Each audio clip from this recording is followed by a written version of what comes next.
All right. Well, welcome to the Nitty Gritty. I always want to know what podcast number we're on, but I don't know. We're like veterans now. That's all that matters. 39, really? Too many to count. 39, that's it? It feels like so many more. Well, we have a very special guest, kind of a legend. A living legend. A living legend. He won't say he is, but... Barely living. He's definitely overcome some things, but we have Coach Dave Rose with us. BYU legend, Houston legend, Dixie legend. What else? Yeah. Husband legend. Yeah, right. Your wife is so nice. Like, you have to be an awesome husband because she's just so happy and nice. Well, I just let her do whatever she wants. Well, there you go. Exactly. That's how it works. That's the key to wife. I'm learning that. I'm still learning that. I will tell you this, guys, that I've done a few, media productions in my life and film podcasts and radio interviews and TV interviews, but I've never had it smell so good. It smells freaking awesome in here. That's how come these things go so long. Everyone just gets so comfortable. That's They right. get like the barbecue coma that kind of grazes over them. It's true. I kind of smell it. We did the podcast last week at his office, and I could kind of smell it in the mic filters. Yeah. That smoke. It kind of takes over everything. That's why I put the air filter in here, and I just leave it on high all the time. But yeah, it is a good smell. It makes you kind of hungry. Yeah. So, and we do feed you after. That's good. That's one nice thing about this podcast. Is you go home with a swag bag full of barbecue. Well, that'll make my wife really happy. Well, good. Yeah. Well, and it's funny. Like, I've always getting to know a lot of the coaches at BYU just through the restaurant. One thing that I think people forget is how hard it is to be a coach's wife. Absolutely. I've always wanted to bring a few of them in here to talk about it because it is, especially here where we can't drink and people just vent on Twitter and they forget like their wives and their children. They're reading this stuff and it's like, do you imagine reading that about your husband or dad? Just fire him. He's horrible. He sucks. Anyway, I have so much, if you know a coach's wife, they've love been her a through little it. more. And I'll tell you what would be really awesome is to get a group of wives in here whose husbands are done coaching. Right. Because then they would really tell you what's going on. That's true. I mean, They got nothing when to their lose. husbands are still coaching, they all have to be careful. They're like, I love his job. It's great. It's so It's awesome. such a great institution. But you get Great them benefits. when the husbands are done and they've kind of moved on from protecting people. They're like, I've left the church actually because BYU was so. No, I'm just kidding. Oh, that's pretty funny. Yeah, I think that would be that's a good point. We ought to get some retired coaches' Get wives Patty in here. and Cheryl. That in would here, be really interesting. Because you know how girls are too. They're just like, sometimes it's a little harder for them not to talk some crap. Well, they want to one up each other too. Yeah. Yeah, they'll like feed each other. You think that was bad? I'll tell you. Listen to this. I'll tell you what really happened. That was bad. So you've been, we'll say, retired for what? It's been about a year now. Yeah, almost. March 26th was the day that I announced it, but Right. we actually kind of made the deal a week or so before that, and so I've had the mantle of the BYU basketball program, kind of removed from me for quite a while, and I will tell you this, that one of the funnest things I've done in the last 10 years is watch this team play. Right. I mean, this current team right now is, the relationship that I have with the guys is awesome, but just how they've all just figured out the most important thing, and that is let's forget about everything Right. else and let's just win. And, Right. And even the games that they've lost and they've been beat, they're a tough out. I mean, they've got 4 or 5 OT, overtime games that Right. they've been beat by. They've been beat by a bucket or two here or there or whatever. And I think maybe once or twice during the year they've been beat double figures, but the rest of them have been right to the end. And what an exciting team. And then not to be able to just go watch the game and get all the rush of Right, 40 being a minutes, fan. And then go home. and then walk away, go wherever you want. I mean, when I was in Maui, we went to the beach. When I was, Right. one night we went to dinner, and so those are No recruits to text. that's a different feeling. So, anyways, that mantle has been removed for just about a year. Well, and I think that says a lot. It was, when I was we do the courtside meals a few times a year, and it was cool when you walked in. I'm like, it usually goes one way or the other. It's like when you're done with, when you retire, some people just need to walk away completely. So to see you being a fan still and being there, like that's pretty cool. And my wife Cheryl and I have talked about. I think I'll always, be a huge BYU fan, but I think this team will probably be my most, invested fanship, because some of your guys. I love Tej and Dalton and Zach. I mean, of those, and obviously, Yoli and Jake are guys who have such unbelievable stories, but the story for me is that relationship when we first started recruiting them to get them to come to BYU. And this is what the whole process was about. Right. Come to BYU, and play on a huge stage and, compete for a conference championship against one of the best teams in the country in Gonzaga. And then, qualify for the tournament and make a run. And that's all on the table for these 5 guys. And that's what's fun for us. Right. Well, you've touched so much. Even the coaches, right? Even Pope and they were all Mark worked for us for 4 years, and Cody was on our staff. So those are guys we know really well. And then obviously Nate Austin is a grad assistant, and Luke Worthington is a grad assistant. Cool. And those are 2 of my favorite guys that I ever coached. So Nate is the best. He comes in here all the time, and I just he always sits in the small chairs, just because his wife's short, I guess. But he always just looks like a behemoth. But he's a sweet guy. So last week we were talking kind of about Kobe and like him saying he didn't miss the game. Do you miss the game? I know you're a fan of it now, but do you find yourself missing coaching? That is a great question. I get asked that a lot, and I'm surprised at my emotions because I thought I would have this exactly figured out and I knew exactly where it was going. But it's different than that. I actually miss the games. Okay, I miss that competition and that evaluation. Hey, we put the game plan together. Don't miss that as much.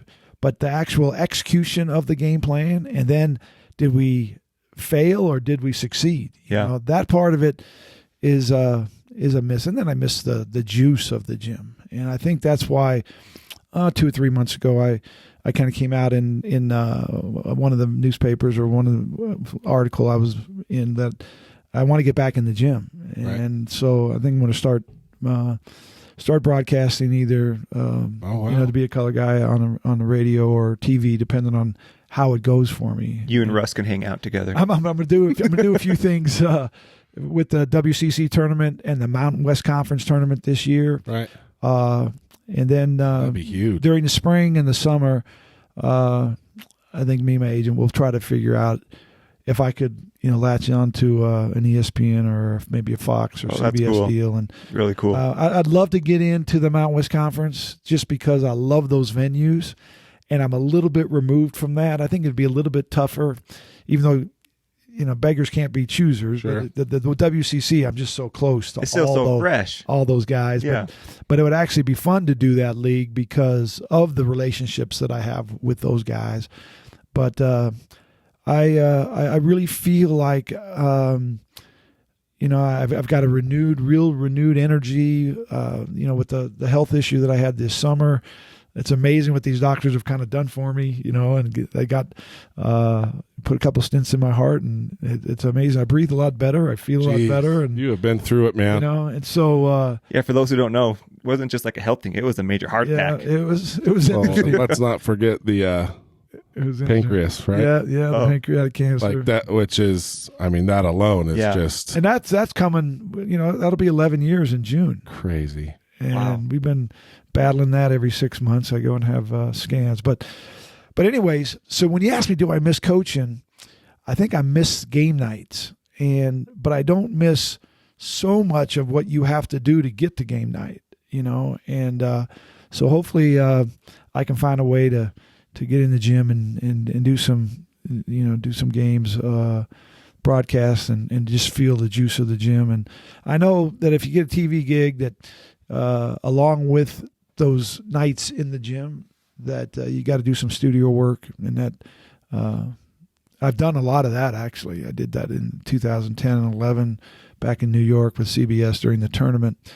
And the studio work is fun depending on who's in the studio with you. Right. You know, like I think one of the greatest gigs in the world would be TNT with Shaq and Yeah, Chuck. yeah. TNT. TNT. Oh my gosh, you don't even have to like basketball to like that show. Yeah. I mean, Oh, just man. one night in that green room, and I mean, you know, because you get in about 6, they do 2 or 3 games, and they're there all night, Yep. and by the end of the night, they're pretty, They're tired. yeah, they're pretty punch drunk, and they'll say about anything, you know. Oh my gosh, I love watching those guys. Yeah. Cracks me up. So one thing I wanted to chat about a little bit, we'll jump into the BYU stuff, but for me, I've always been fascinated, and I don't hear about it enough, the Houston days.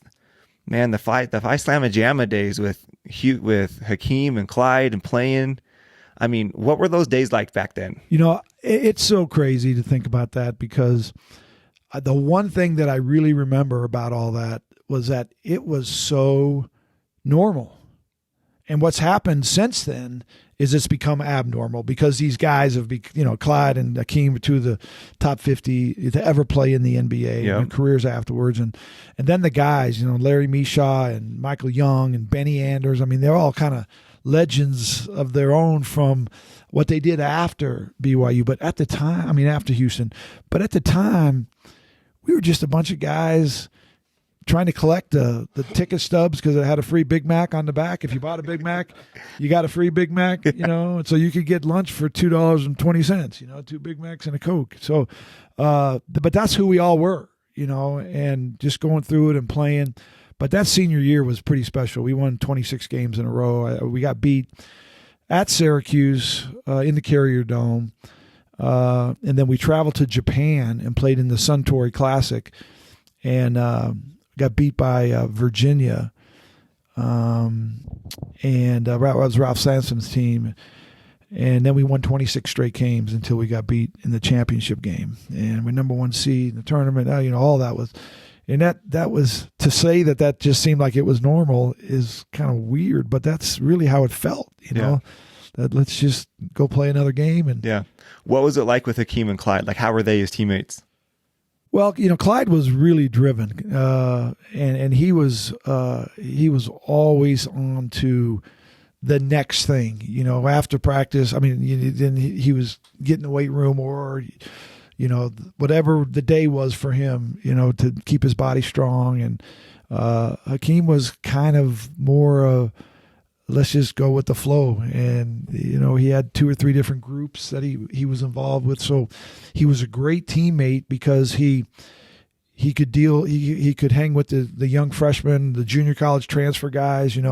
He was part of all those different groups. And I think that's why he was so popular as a player, because he got along with everybody. Yeah. It was funny. Last night, Cheryl and I went over to Mount Pleasant to watch Wasatch Academy in their senior night, last home game. And they got those 5 seniors, Caleb Lohner and Motti and Saunders and the little point guard. I think his name is Saunders too. And then, so watching that team, there were probably 25 dunks in that game. Yeah. Jeez. I mean, and a couple of them, if you get on, Instagram and take a look, kid put it through his, breakaway, put it through his legs and dunked it. Like you don't see it in a dunk contest. I mean, you see it, people trying it, but they don't make it. Do it Yeah. in the game. And Motti had a few, and Leo, that's the other guy that I love, Leo. And, it just reminded me of that Phi Slamma Jamma group, because it's very rare that you see guys that dunk the ball and they're still going up.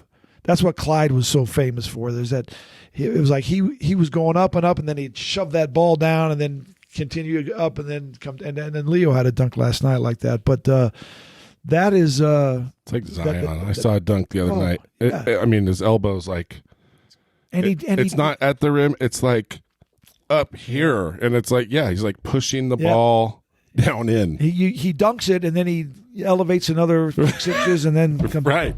down, Oh my god. And that's what I saw last night. But that's what it was like playing with those guys. Is you'd see things every day in practice that were just things you don't normally see, And I think there were sometimes in the Southwest Conference at the time, it's now been disbanded, but sometimes our practices were way more difficult than the game we were going to play the next game. You know, at that time Texas was awful and SMU was awful, and so our second team could have given all those teams a pretty good get.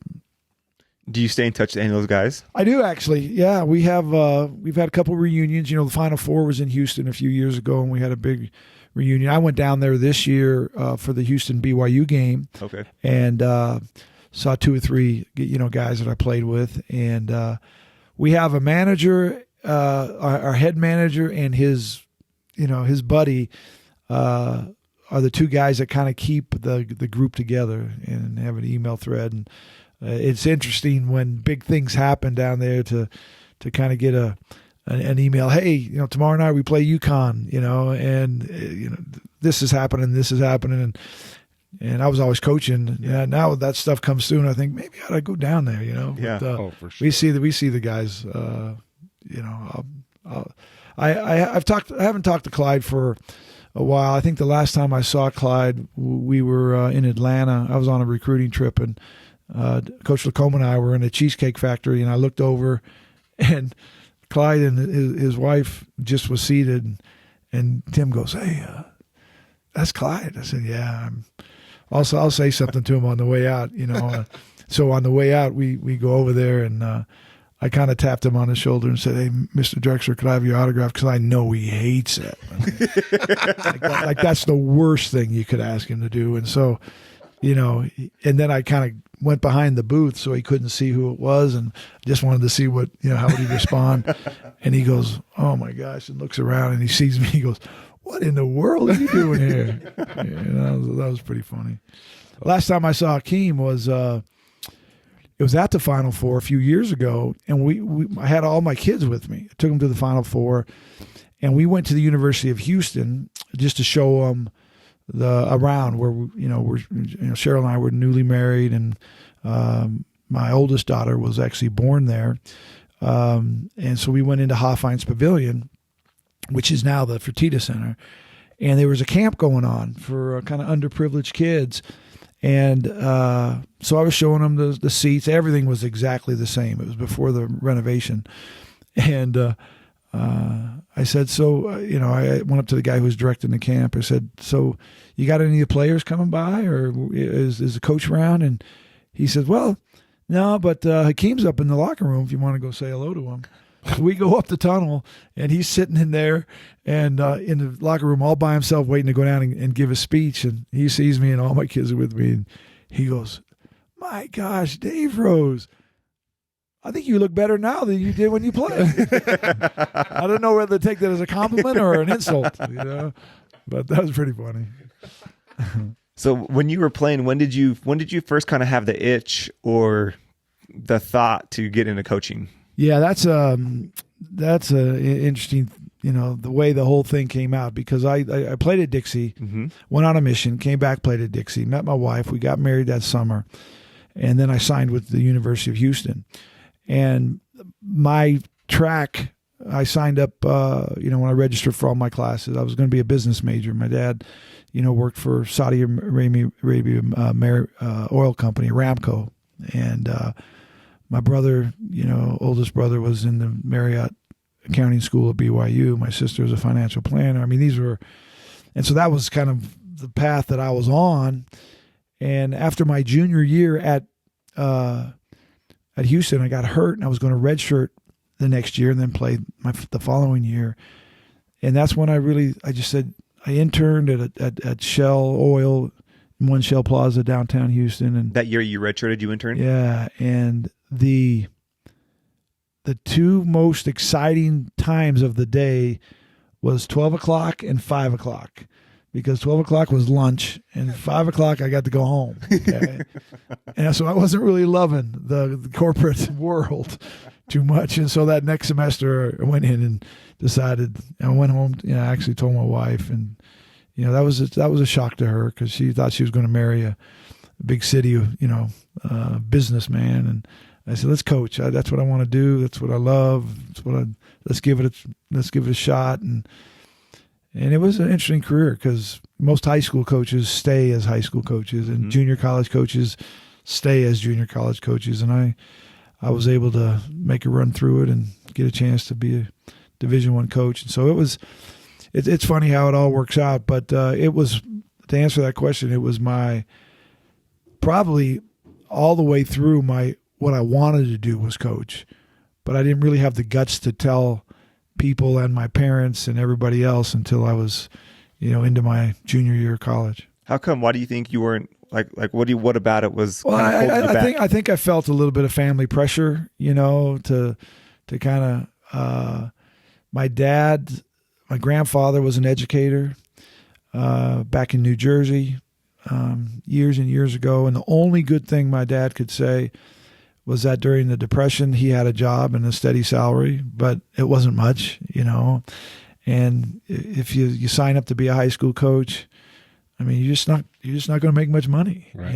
And you have to teach usually. Oh yeah, and that's where you make all your money. Right, to actually be the coach is like $1,500. Yeah, you don't get anything. I mean, it's just ridiculous. And so if you're thinking about making money, that's probably not the direction you go into. Now, you're talking about being a Division I coach. You're talking about pretty good living, But there's 350 of those jobs in the whole country, and so it's a pretty competitive deal. But that for me probably was that I didn't want to let down people, and that's what they kind of thought I would be, and wanted me to be. And when you change professions, you guys have probably all been through that. When you start on a path and you think that's going to be you, and then you're going to change that.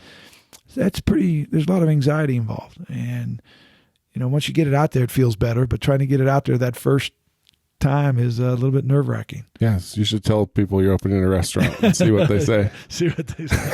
Did anyone try to dissuade you not to do it? Or were they pretty supportive? Yeah, I think they're mostly pretty supportive. They all wanted tickets, and we were still playing, and the tickets became really valuable my senior year. But Rose family's a good family to know. If you want right. free, I mean, we got a big Nike executive. Yeah, that's right. Right, Scott, Rose, and then one of the best college basketball coaches to ever do it. There's a lot of free stuff there. So we've had a pretty sounds like we need to get Scott in here. A pretty good athletic life. You can actually get Scott in here now because he's retired now, right? Yeah, and he's having fun, man. He's like traveling the world. Well, if you follow his Instagram, I think the hashtag Where's Rosie, right? Good luck guessing where he is. He's been everywhere. Oh man. So what have you been up to? What's kept you busy since retirement? I mean, outside of recovering from heart attack. Yeah, I mean, we've had some health issues. We've traveled a lot. Yeah, especially during the summer and the fall. We really spent a lot of time on the road. We went to Hawaii twice. Once with a Nike coaches group, then with my family and all our grandkids, my kids and all our grandkids, and those were two terrific trips. Then we went to Maui again for the Maui Classic. So we spent a month in Italy, which was an awesome trip that we've been kind of, she's been kind of planning that. She wanted to spend 6 months in Italy. Really? And I talked her into... Your wife is the best, man. She's so cool. She's been looking at all these villas to rent, on the Amalfi Coast and everything, and 3 months, 6 months in these Verbos or whatever the deal is. And I said, are you kidding me? I said, let's go for 30 days, and it was the best. I could have, once I got to the Amalfi Coast, I could have stayed there forever, Wow. It's a good thing on the trip. We went to Venice, then we went to the Tuscany and, into down to Rome. And but if we'd have gone to the Amalfi Coast first, I think we would have. You wouldn't have gone anywhere. We would have just stayed there, the whole time, because that was pretty cool. Yeah, wow. And then we're in the process of finishing a house that we started building over a year ago, and we've done quite a few construction projects in our life, and my wife's done them all. She just loves it. She's really good at it, and I tried to get involved, and then it just frustrated the heck out of me. And so you're not going anywhere then if you're that deep into that house. You guys are here to stay. Yeah. I think that the fact that all 8 of our grandkids are here, right. That will probably determine.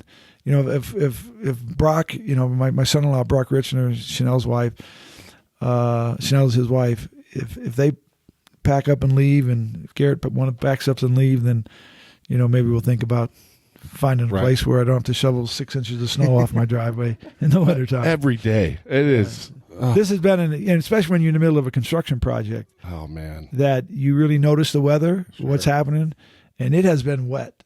Yep. I mean, and it hasn't necessarily snowed that much, but it's just been a wet winter, at least on the lot that we're building on. I know that. Man, it's the worst. I tried to get in my truck this morning and just go. And I'm just like, I can do it. I can do it later.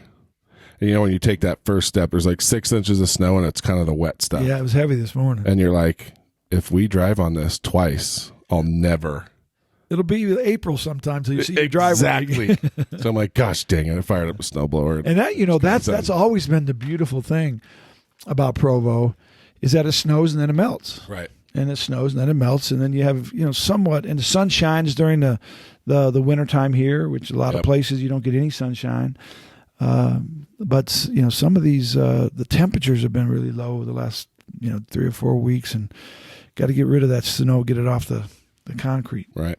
So I have a question. I don't think people realize what it takes to be a college coach.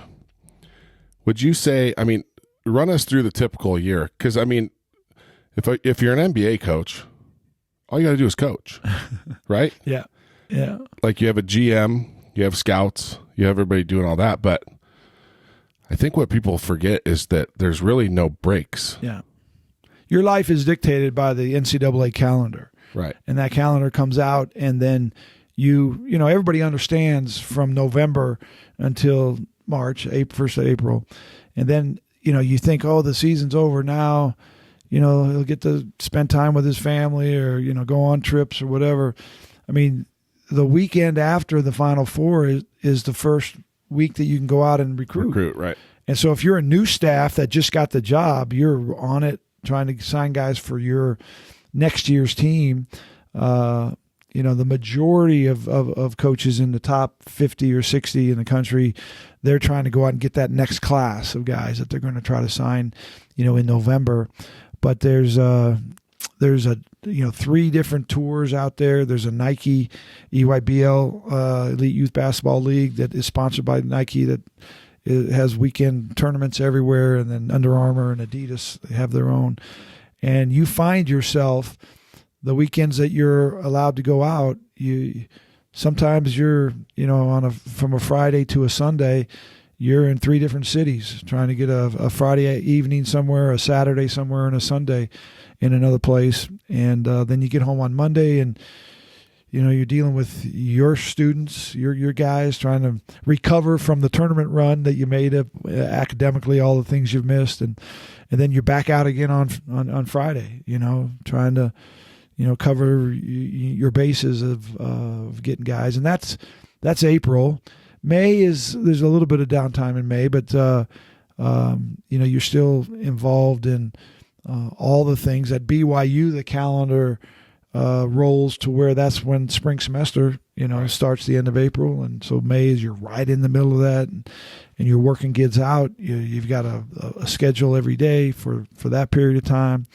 Then summer camps come along, and at BYU, it's a pretty heavy schedule. You got 4 weeks of camps. You got a father and son camp in May, Memorial Day weekend, and then there's 3 individual camps that go for 3 weeks during June. And then July is the big recruiting period where you're out. At one time, when 7 or 8 years ago, you would start on the 5th of July, and you'd be out every day until the 31st of July.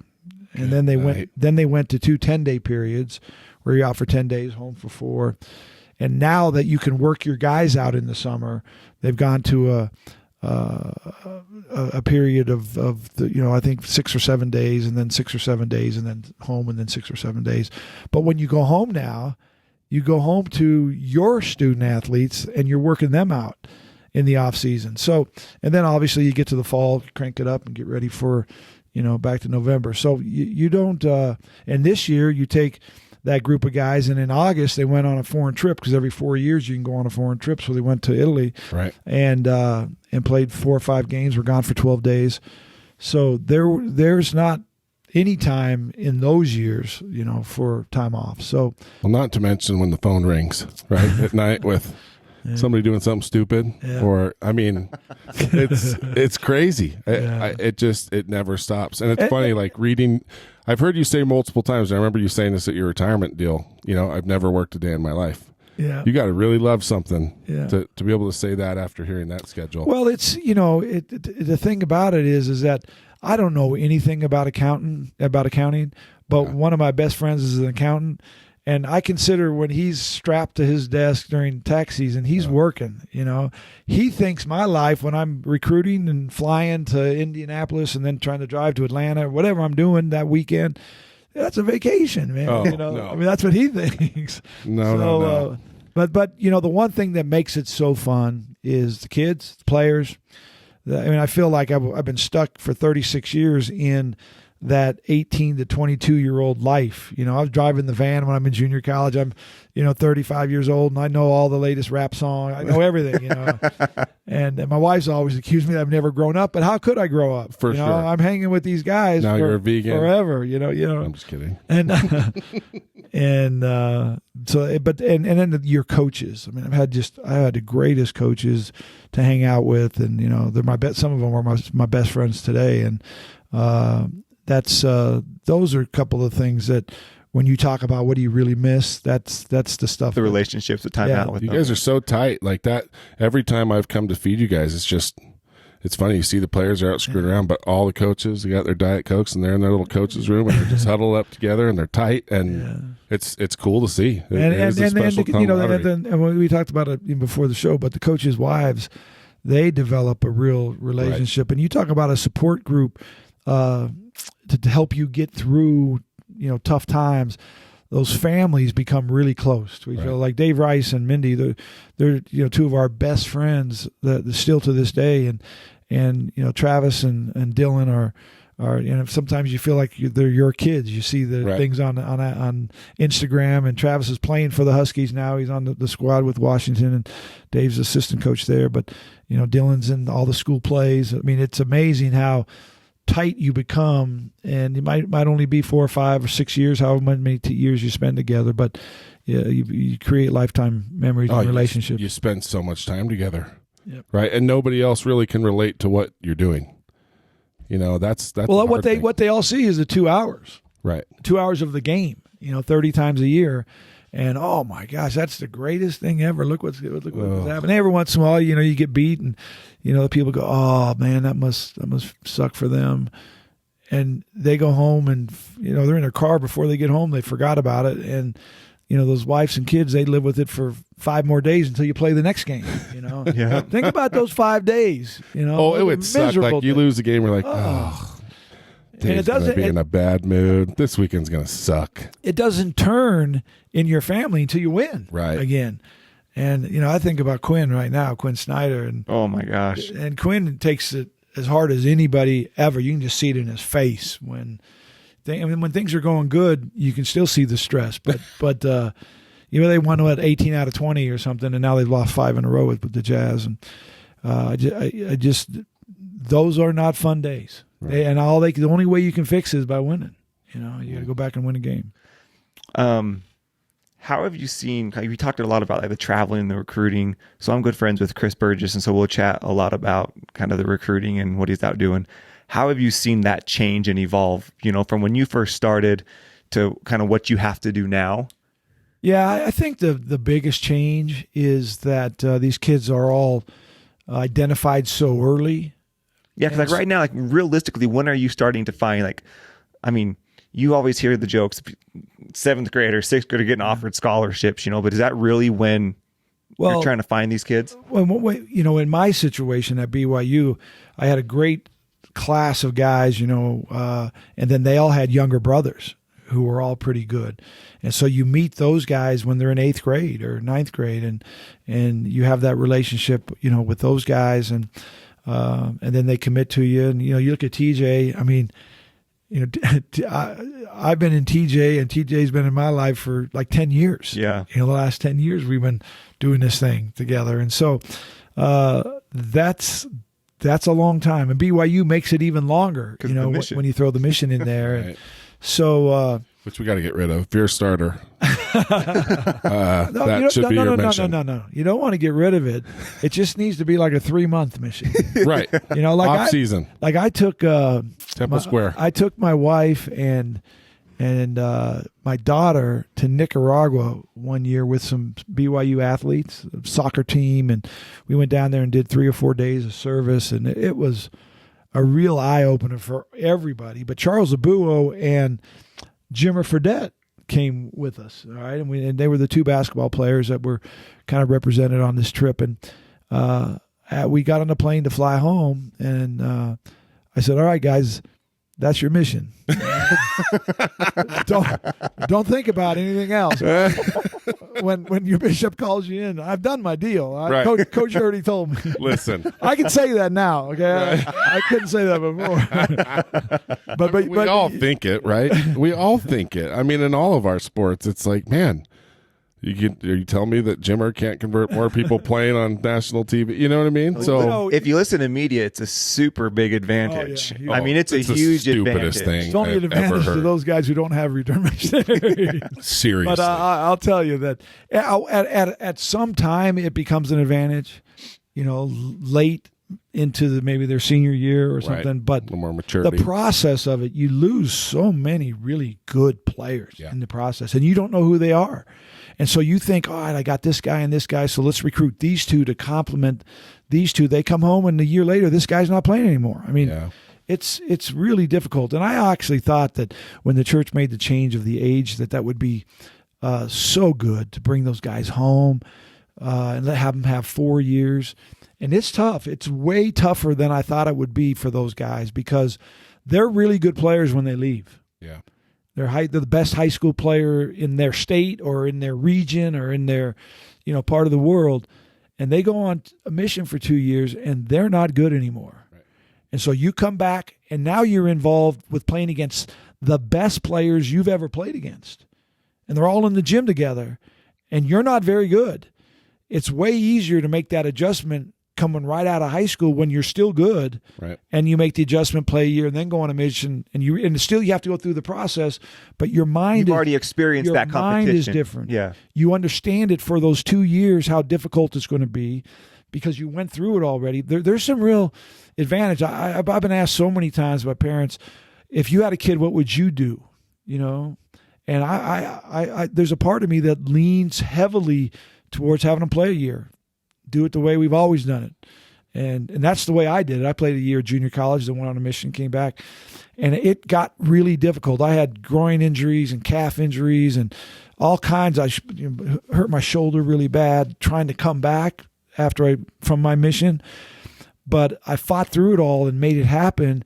And I think a lot of it was because of the experience that I had already had, that I'd been through it. And we lost quite a few good players in that transition that I didn't really expect. We get off on terrible little tangents. You asked me some question, and it has That's nothing. what this is all about. It has nothing to do with the question we're talking about. We don't want it to be like everybody else. Okay. We just want to talk. Okay. Jeez. I do have a question. I'm curious of your perspective. Does it have to do with the last thing that I said? I don't want him to get mad again. Here, drink your Diet Pepsi. I'm curious your thoughts on youth sports and where we're at now with how early you have athletes, parents, in my opinion, that are making kids specialize. Like what is your thought on that? Well, I still believe, and I was a multi-sport athlete, okay? And as much as the world has changed and I'm supposed to change with it, there's a lot of things that I'm an old school guy, and I just believe that experience was really good for me, so why shouldn't it be really good for kids today? And I played football and basketball and baseball and ran track. And I, in high school, I played baseball and basketball. And in junior college, I actually played baseball and basketball. I played baseball at Dixie. And when I went to the University of Houston, the baseball coach wanted me to come out for baseball after the basketball season. I hurt my knee in the last game of the year in the NCAA tournament against Villanova. And I had operation in the offseason. That's when I redshirted a year. So that's when my baseball career ended. But I think that when we would get players at BYU that had played multiple sports. I think their room for improvement is so much better. Like Connor Harding right now, I think this kid is going to just blossom into as good a player as we've had at BYU for the last 10 or 15 years. I mean, he was a 3-sport athlete in high school. Tim and I, had a chance to go up and watch him play football. He was a quarterback his senior year. It was during a recruiting period, and he had committed to us, and I didn't want to, leave him alone for that period. So we went up and actually went to Rexburg, Idaho, and they played Madison. And he was the quarterback on it. Been hit 2 or 3 times. I want to run out there and, pull him off. Say, but maybe you play over here, play defensive back or something. You determine who you hit. Right. Yeah. But I do believe that kids nowadays feel the pressure, and I think you can be really good. You specialize, start at 5th grade, and become a basketball player, play in 3 leagues a year, all year round. But I think they feel the pressure of trying to be really good at that sport early, and that creates some real anxiety, I think, for a lot of these kids. So what's funny is because whenever I talk, because I feel really strongly about the multi-sport thing, whenever you talk to people who have done it, either coached, they've played. Like just yesterday, I was talking to a friend, he played for the Dodgers and the Red Sox, and he would hold camps, and he's like, honestly, he called them camp kids. He's like, you don't see a lot of the camp kids make it to the pros, right? And everyone talks about it, and you look at the professional athletes or the guys who are there, and most of them are multi-sport athletes, so why do you think it is that like this push on specialization is so strong and is going so young? Well, I'll tell you what I think. I spent 14 years as the head coach, and I never told anybody what I thought. Yeah. I just answered the questions, okay? But I'll tell you what I think right now. I think a lot of it is because the parents feel like that's the way to do it. That's the way to make it happen. And, that they missed out, and the reason they missed out is because they were multi-sport athletes. And so let's do it different with our kid. When in reality, they missed out because they probably weren't good enough. All right. And it's hard to make kids good enough at a really young age. Let them fight through all that and battle through it on the basketball court and the baseball field and on the soccer pitch. And then when you get to a certain point where you decide this is my favorite sport, then let's do it. And that might not come until you're a junior in high school, a sophomore in college. I mean, who knows when that's going to come? And, it's funny. I read something the other day that our volleyball team at BYU has got a kid that was a heck of a baseball player.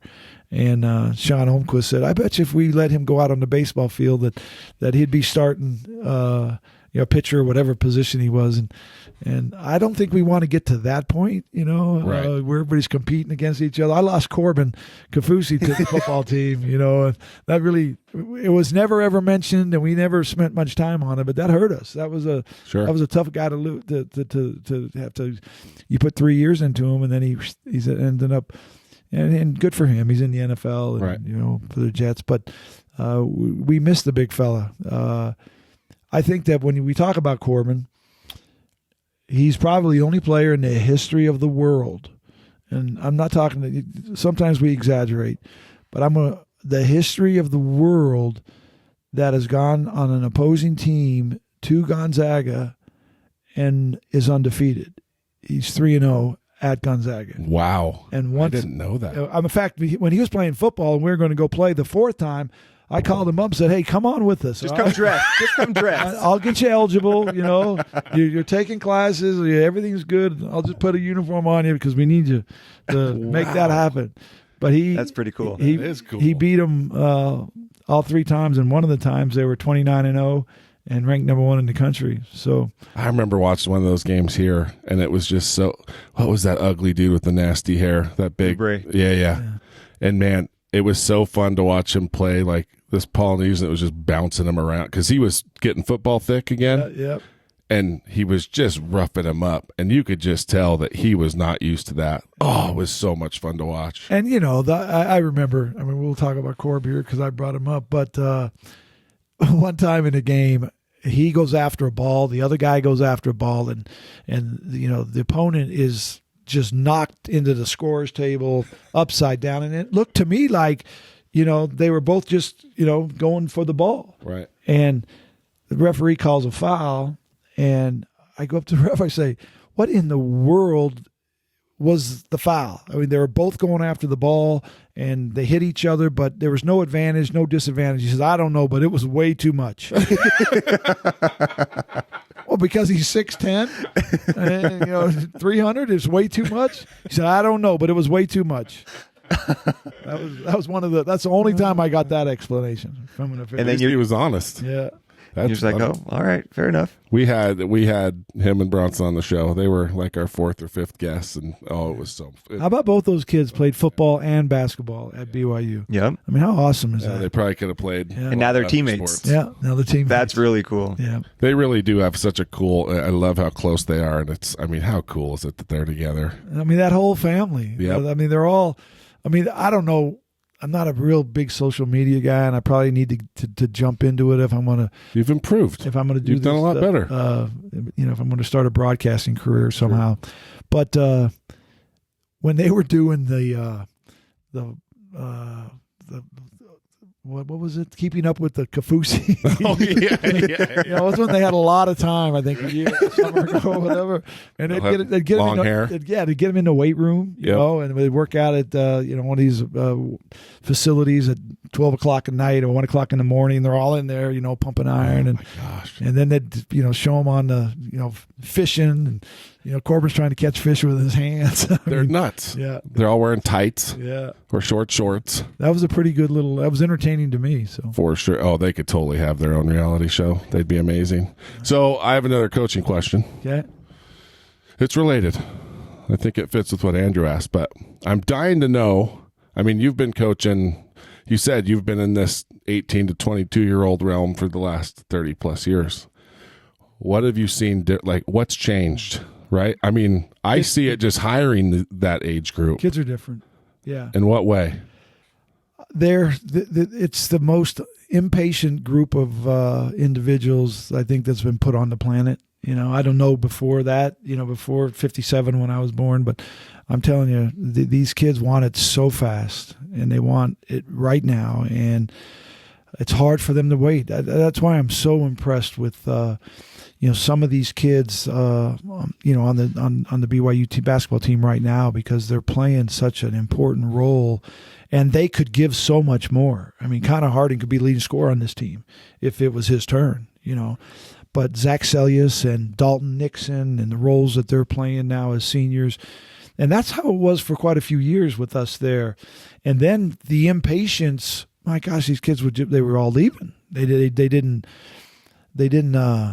you know, play a lot in their first year or their second year, and I didn't really coddle to them like probably I should have, because I needed to adjust. But my approach was always, hey, listen, you know, there's not a fence around this joint. If you don't want to be here, then, you know, go somewhere else. And that's not the right approach. I can promise you that as a coach, because you need these guys, and you need them to get old with you to be good. Because you invest so much in those first couple of years. That And so you put all the time in, and you get them ready to play, and then they go play for someone else. You know, and that's not the answer, especially at BYU. So I think that's probably the biggest thing, is that there is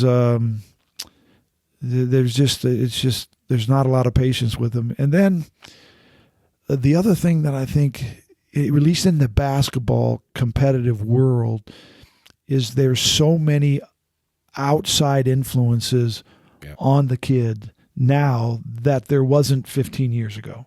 15 years ago, you could line up with the kid, the mom and the dad, and you would know exactly what you needed to do to get this kid to come to your place.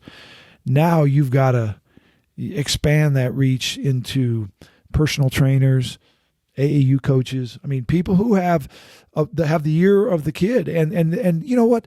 I'm not saying that's a bad thing. I'm just telling you that's different. Sure. You know, that the dad now and the mom might be different, but you've dealt with that Mom wants him to go to her alma mater. Dad wants him to go to his alma mater. But now you got an AAU coach who the kid takes just as much of his advice. Right. And that guy wants him to go to the coach that he's best friends with, and then you've got a personal trainer that the kid's been seeing since 8th grade who the kid just loves. And that guy thinks, hey, listen, I got a chance to get a job at this place. Why don't, I mean, all kinds of crazy things. And that's different because so many people now have the ear of the kid that was different than it was 15 years, 20 years ago. But I think they've really changed in the last 5 years too. Right. And that has come to where I think I'd put it more on the fact that they just want everything right now. Where do you think that comes from? Parents? Social media? Well, I think most, at least, the group that we're dealing with, most parents are pretty successful and they've provided a pretty good life for these kids. And, the right for them is not just to be born and have an opportunity. The right is to be born, have an opportunity, and have a cell phone and have a car, and all that is provided for them.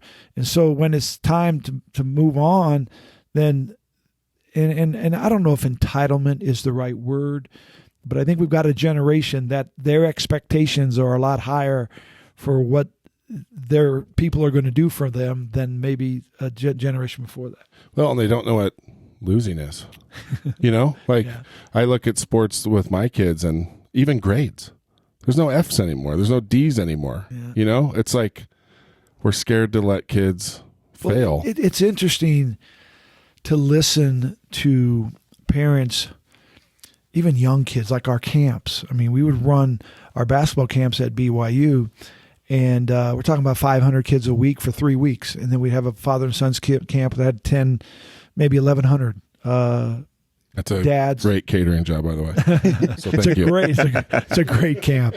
But you listen to the interactions of these kids going through all these competitions, and the dads, or just the parents, there's always a reason why it happened that's not really the kid's fault. Yeah. They're always martyr. And so, that referee, what a moron. Or, hey, that other kid, she's shooting the ball way too much. That's not your fault. I mean, my dad, he would put it on me. I'd strike out 3 times and he'd say, hey, you better get to the batting cages. You suck, Right. And well, that's something with my kids. I don't hear a lot of that anymore. No. Well, with my boys, like if my oldest is 10, so he's starting to get more in the competitive side of stuff. He'll be like, that was such a bad call by the ref. I'm like, no, it wasn't. That's on you. Like, I'm like, you don't get to talk about the ref. I'm like, as soon as you play a perfect game, as soon as you don't make a mistake, then I'll let you talk about someone else. And he's always like, But it's good. Like, they've got to learn that stuff, because if you get to the age where they're dealing with you and they don't know what it's like to be told different, when someone like you gets in there and just like, dude, pull your head out of your ass, they're gonna be like, what did you just say? Mom? It's different. And I'm not saying that everybody is that way. I mean, there's really special kids and special parents who have, I love the old school parents. I had quite a few parents over the years that, just said, hey, listen, we're so happy that he's coming to BYU. We're so happy he decided to play for you. And I want you to know that, hey, you don't coddle this kid. I want you to go after him and challenge him and make him better than he thinks he can be. And you have my permission, and those are the ones where you go, whoa. That's awesome. Thank you very much. Well, here's the thing. I mean, you have such a huge weight on your shoulders because, you're the coach and you're there to win, but you're there to kind of like help these young men become men, right? You're there to teach them all of these life skills through sports. Especially at BYU. I think that's part of the you look at the package, mission right? statement of the athletic department, and in there, we're there's talk about being competitive and being nationally relevant, but the most important thing is to create leaders, leaders for the future, and that's it's hard to create a really successful leader if you're not really honest with them, because it's always going to be one-sided. And if I was giving any advice to parents, I would just say, hey, listen, let your kids lose. Yeah. Let your kids get beat. sometimes the other team is just better than you are that night. And that's okay. And challenge your kid to get better, work harder, put more time in, and that's healthy. I think it's really healthy.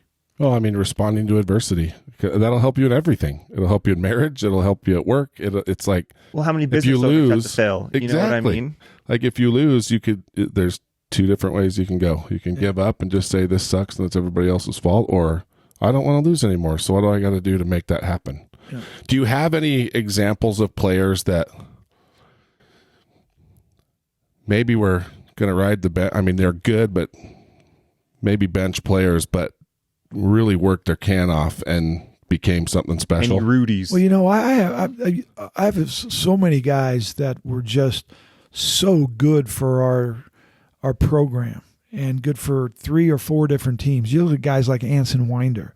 He comes in and Anson. That first year, we have a great team and really good guard line, and he comes in and asks me if he can redshirt, because he just wants to learn, and then when you redshirt nowadays, you graduate after your 4th year, and so you can go be a graduate transfer and leave and go play wherever you want. And he hangs in there and plays all 5 years at BYU and plays on, I think, 4 or 5 NCAA tournament teams. And by the end of his senior year, I mean, he's one of the best players on that team, right. And it's a really good team. And I think that those are the program guys that we got away from for a while because they just weren't patient enough. Look at a guy like Josh Sharp. Josh was, and we used Josh his junior year and his sophomore year and little, snippets here and there when guys got injured. But we get to his senior year and our team's really struggling. We put him in the starting lineup with about 8 games left, and we go, 7-1, finish the season. He starts it all, and so he's the starter at BYU when he left. And if he would have transferred and gone somewhere else, I mean, he would have ended up being just a regular guy on a regular team for 9 months, 8 months. And now he's kind of entrenched in the BYU lore as far as his ability to stay committed and just do it the right way. And I'm not saying that's for everybody, because sometimes these kids, like our BYU quarterbacks, my gosh, we got so many good quarterbacks at BYU right now, and the one kid, I guess, put his name in the portal, the Critchlow kid. Yeah, Critchlow, yeah. And in some ways it's probably justified, sure, because it's he had big dreams, and it's probably not going to happen here. But I just think that every situation is a little bit different, and when things start, I just hope that Mark can get this back to where there's a handful of program guys every year that stay with the team and really help us. What would you say, and I don't know if we can talk about this or not, but I've always been curious, like, what was it like trying to recruit like a Jabari? Like, you don't, I guess in my opinion, you don't have a ton of like the national, like the Duke guys. I don't know how often you were recruiting against guys like that. So like Frank Jackson. Yeah, like from Frank, like from the outside looking in, I'm just curious. Like that's really difficult. Yeah, because, and this is, again, I'll tell you exactly what I think. Is that you recruit those guys and you think in your heart as the coach at BYU that the best thing for those guys are to come here.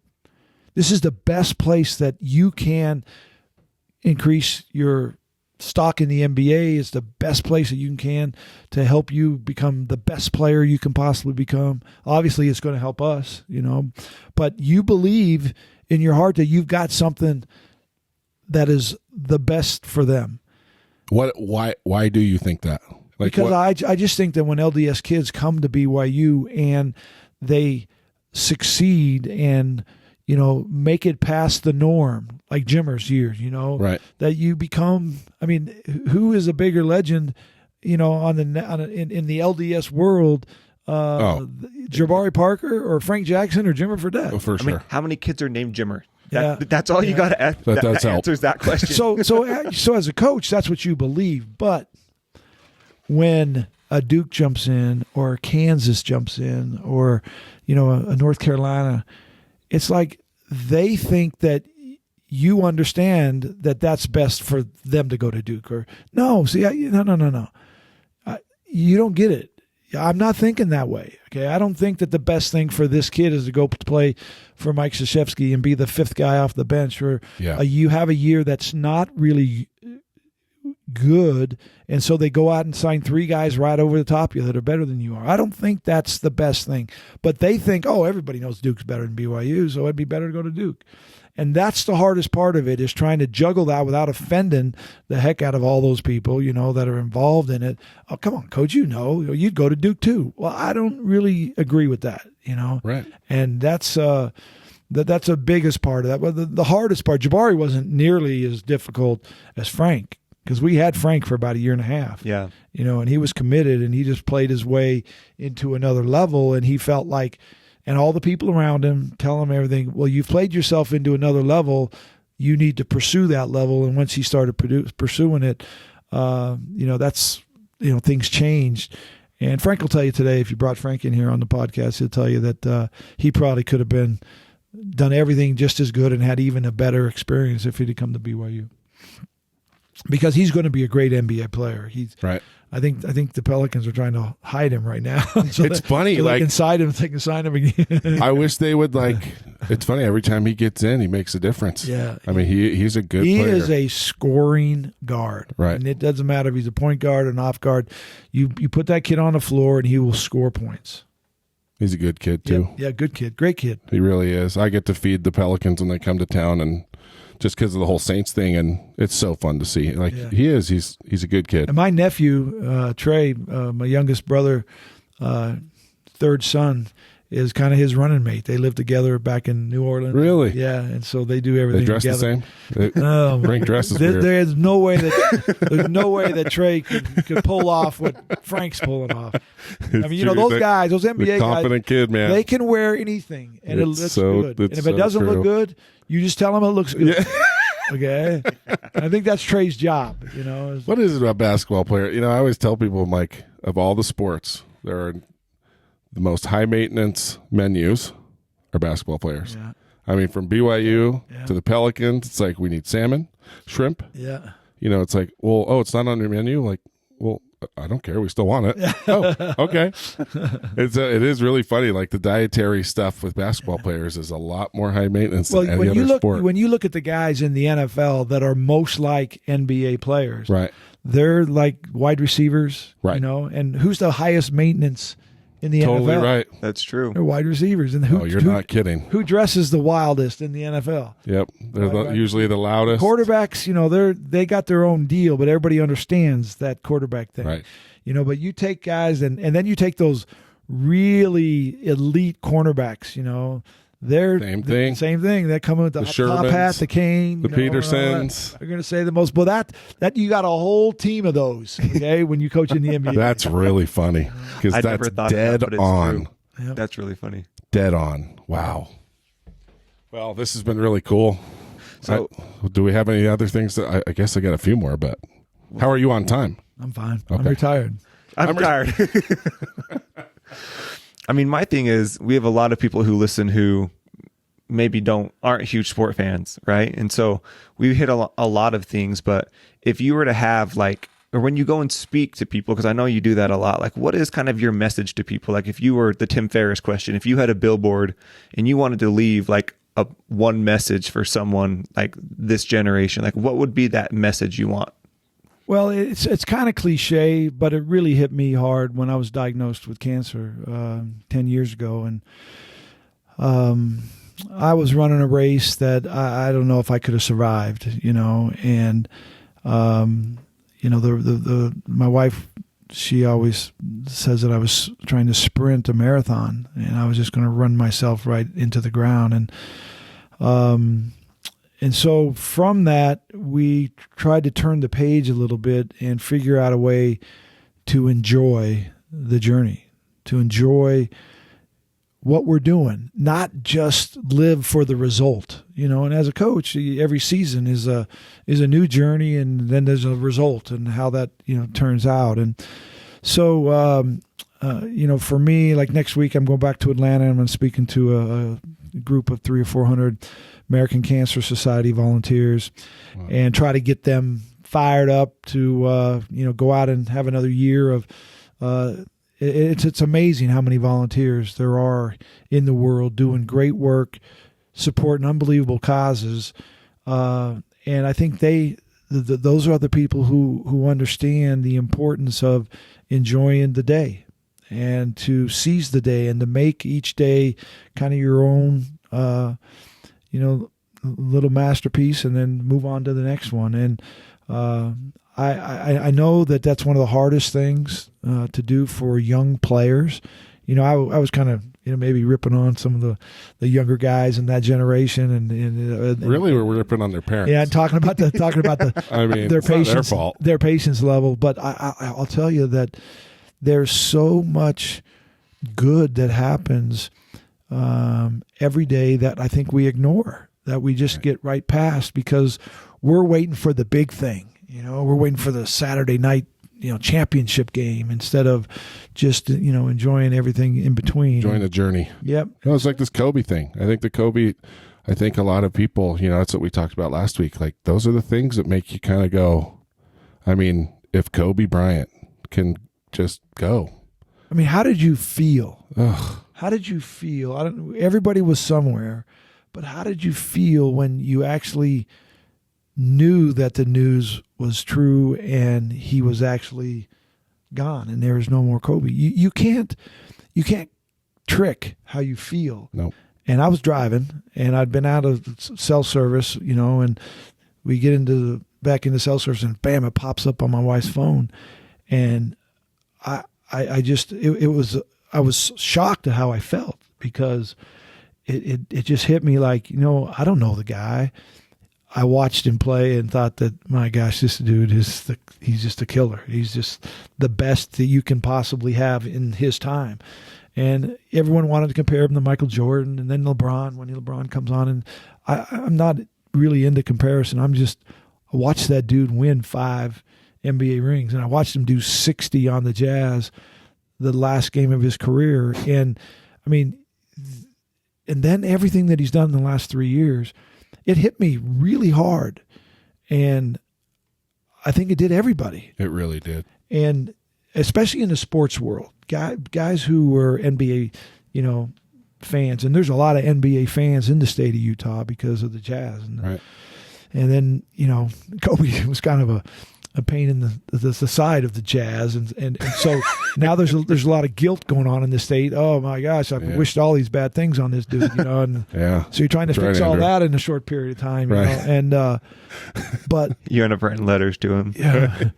But the one thing that for me that affected me was I had a lot of people call me, and I could name 10 guys right now that the conversation that we had wasn't about Kobe, but after I hung up the phone and we were done talking, I know that he called me and we had that conversation because they don't want life to go any more days without that conversation with me. And that was pretty cool. Wow. That was pretty cool. Look at what Shaq said. And it was players, and it was, former players, former teammates, guys that I played with, assistant coaches, that I worked with. I mean, it was an interesting 3, 4, 5 days, but it affected a lot of people. That's something that we didn't really talk about, I mean, that's what Shaq said. If you're holding a grudge, if there's something that you got to get off your chest, like, just don't waste another minute because you just don't know when it will end. And so to hear how many, if you had 10 people call you, that's why I was saying in the podcast last week, I'm like, God can accomplish so much in such a short amount of time with somebody like that. And it's so sad that it happened, but how much of the world was kind of righted in the next 24 hours after that happened because everybody got some things off their chest. They reconnected with a loved one. Like, I mean, man, if you look at that on a global scale, because he was a global icon, I mean, man, who knows? Maybe a war isn't going to start because of him passing. I mean, who knows? And I think the biggest challenge is to make it last. Right. That's the key. Is to make it last, because we go through these emotional cycles and it affects you and it hits you, and hey, I'm going to change. I'm going to be this guy, and then 2 or 3 weeks later, you're kind of back doing the same thing and forgetting what happened because it doesn't have that same tug. Well, it comes back to what you said about enjoying the journey, right? Like you got to create these habits along the way. And like our goal is to change these daily habits to enjoy that journey as opposed to just trying to reach this end destination or this end goal to check that box. That's how we start. That's what we started talking about. Was the actual question about what's my mantra or what I say. Right. But then I told you, I went down. But we're, but I will tell you that my last 10 years of coaching basketball was way more fun than my first 26. Okay, and it was. I may not have been as a good a coach after I was diagnosed with cancer, but I do believe that I was a much better person. And sometimes that got me in a little bit of trouble because it used to be really easy to do things to my roster or to my team or to and my heart was just a little bit softer. Wow. And so I think that loyalties were so much more important to me, which I think is really a good thing, really a good thing in life. Right. But sometimes as a coach, maybe, it was too one-sided. But I don't have to worry about that anymore, because now what I'm going to be is I'm just going to be a really nice, excellent broadcaster, and I'll get to criticize. I'll get to criticize what the coaches are doing. You laugh about it, but I think that is. I think what you just said is a really special thing. I mean, to not have a problem with just admitting that, but I mean that's a really good lesson for all of us. It's like, hey, there is winning. But sometimes, I mean, we got to remember that human connection part's really important. And if you love somebody and they're loyal to you, you got to be loyal to them. Absolutely. And I think that says a lot about you. Yeah. Well, appreciate you coming on today. So cool. Yeah. That was a lot of fun. Come whenever you want. Just come on again after you're working with the ESPN, and just don't forget us. All right. Yeah, that'll be fun. Hopefully it works out good, and hopefully that we have a great run with this team late into March. For sure. It is a special team. Fun team. I think it's going to be fun watching them. And we'll be picking your brain. It was funny. You called out. I remember you coming in here before the tournament last year. Oh yeah. And I asked you your Final Four. Yeah. You remember who you told me? Hey, I was pretty close, wasn't I? You were. Yeah. Like it was crazy. Yeah. I couldn't believe it. So this guy knows the stuff. If you're listening. If you're listening. Yeah. Listen. They might be. You never know. Well, thanks for coming, Dave. We sure appreciate it. All right, guys. Thanks. Yeah, have a great week.